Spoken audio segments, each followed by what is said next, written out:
नमस्कार दोस्तों, एक बार फिर से स्वागत है आपका आपके अपने चैनल खेगरी फैक्ट जोन में। आज आपको जो बताने जा रहा हूँ उसके बारे में आप में से कई लोग नहीं जानते होंगे। क्या आप रेगिस्तान में खेती कर सकते हैं? क्या ऐसा संभव है? अधिकतर लोगों का यही मानना है कि ऐसा नहीं हो सकता, पर दोस्तों सऊदी अरब ने यह करके दिखाया। जानिए कैसे। सऊदी अरब का नाम सुनते ही दूर दूर तक फैली रेत और चमचमाती धूप दिखती है, लेकिन अब जब सैटेलाइट से यहाँ के रेगिस्तान पर नजर डाली जाती है तो इसमें हरे रंग के गोल गोल घेरे दिखते हैं।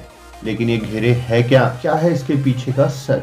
जानने के लिए बने रहिएगा वीडियो के अंत तक। आपने गोबी डेजर्ट का नाम सुना होगा, जो कि चाइना से लेकर मंगोलिया तक फैला हुआ है और दुनिया में सबसे तेजी से फैलने वाला रेगिस्तान भी है। ये रेगिस्तान हर साल 6000 स्क्वायर किलोमीटर हरी भरी जमीन को कवर करके अपने पीछे सिर्फ बेहिसाब रेत छोड़ता जा रहा है। ये इकलौता रेगिस्तान नहीं है जो इतनी तेजी से फैल रहा है, इसके साथ ही ऐसा कई और जगह भी हो रहा है, जिसकी वजह है क्लाइमेट चेंजिंग और ग्लोबल वार्मिंग।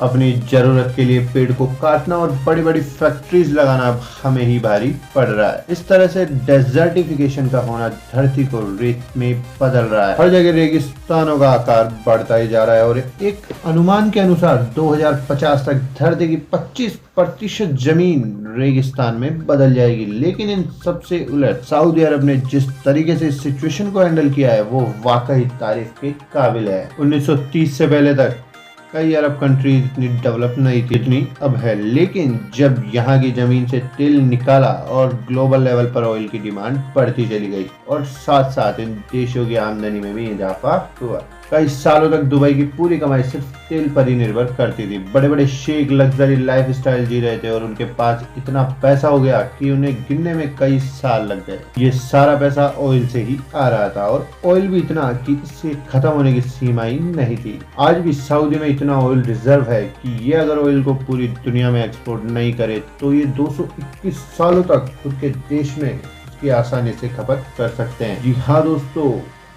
सऊदी अरब के पास में इतना तेल इकट्ठा किया हुआ है कि वो 221 साल तक भी इसे यूज कर सकते हैं। उनके पास इतनी पावर है कि वह जरूरत की सभी चीजें बाहर से इंपोर्ट कर लिया करते हैं, जिसमें खाना पीना, फल सब्जियां और पीने का पानी तक भी शामिल है। और इस बात से तो हर कोई वाकिफ है कि सऊदी अरब के पास तेल तो बहुत है, लेकिन पीने के पानी के लिए वह दूसरे देशों पर ही निर्भर करता है। पिछले कई सालों से आज तक यहाँ पीने लायक पानी Italy, France, UK and Kuwait जैसे देशों से इंपोर्ट किया जाता है। इसकी सबसे बड़ी वजह सिर्फ डेजर्टिफिकेशन है, यानी कि मिट्टी का रेगिस्तान होते चले जाना। सऊदी उन देशों में शामिल है जहां दुनिया की सबसे कम बारिश पड़ती है। रिपोर्ट्स ऐसा कहती है कि यहाँ सालाना सिर्फ 4 इंच बारिश पड़ती है। सऊदी ने खुद को फूड और ऑयल डिपेंडेंसी से अलग करने के लिए अपने एग्रीकल्चर सेक्टर पर इसलिए फोकस करना शुरू कर दिया, जिससे कि देश के पास इतने रिसोर्सेज हो जिससे कि यह खुद की जरूरतें तो पूरी कर सके। आज सैटेलाइट से सऊदी की बंजर रेगिस्तान को देखा जाता है तो इसमें छोटे छोटे ग्रीन सर्कल दिखाई पड़ते हैं, यानी कि यहाँ के उजाड़ और बंजर रेगिस्तान को हरा भरा जंगल बनाने पर काम चालू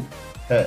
यह सर्कल एग्रीकल्चर लैंड है जिसको सेंट्रल पाइवट इरिगेशन के जरिए वाटर सप्लाई किया जाता है। इसमें खास तरह से डिजाइन किए गए स्प्रिंकलर से फार्मिंग लैंड को सिर्फ उतना ही पानी दिया जाता है जितने की उनको जरूरत है। यह मशीन इस तरह काम करती है कि जमीन के हर हिस्से में एकदम फिक्स तरीके से पानी पहुंचता है, जिस वजह से इन फार्म्स की शेप सर्कुलर होती है।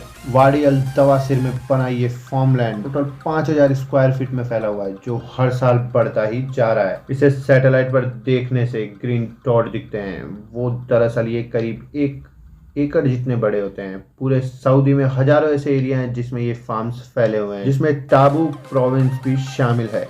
आखिर आप लोगों के मन में यह सवाल आ रहा होगा कि सऊदी के पास खेती करने के लिए इतना पानी आ कहां से रहा है? ना तो यहाँ अच्छी बारिश होती है, ना ही यहाँ परमानेंट रिवर्स हैं। तो 1970 के बाद लीबिया की तरह सऊदी ने भी जमीन के नीचे पानी ढूंढना शुरू कर दिया था। इतना ज्यादा तो नहीं, लेकिन 480 क्यूबिक लीटर पानी मिला जरूर था। इसलिए 1970 से लेकर अभी तक सऊदी ने जितने भी खेती हुई है उसके लिए यहाँ बने कुओं से 21 क्यूबिक लीटर पानी निकाला जा चुका है। सिर्फ ये अंडरग्राउंड कुएं ही नहीं जिस पर सऊदी डिपेंड करता है, बल्कि डिसैलिनेशन के जरिए भी सऊदी पानी बनाता है। तो आज की वीडियो में सिर्फ इतना ही दोस्तों। आपको हमारा वीडियो कैसा लगा कमेंट करके जरूर बताएं। वीडियो अच्छा लगा हो तो लाइक कर दें, चैनल को सब्सक्राइब कर दें और बेल आइकन प्रेस करना बिल्कुल ना भूलें। धन्यवाद।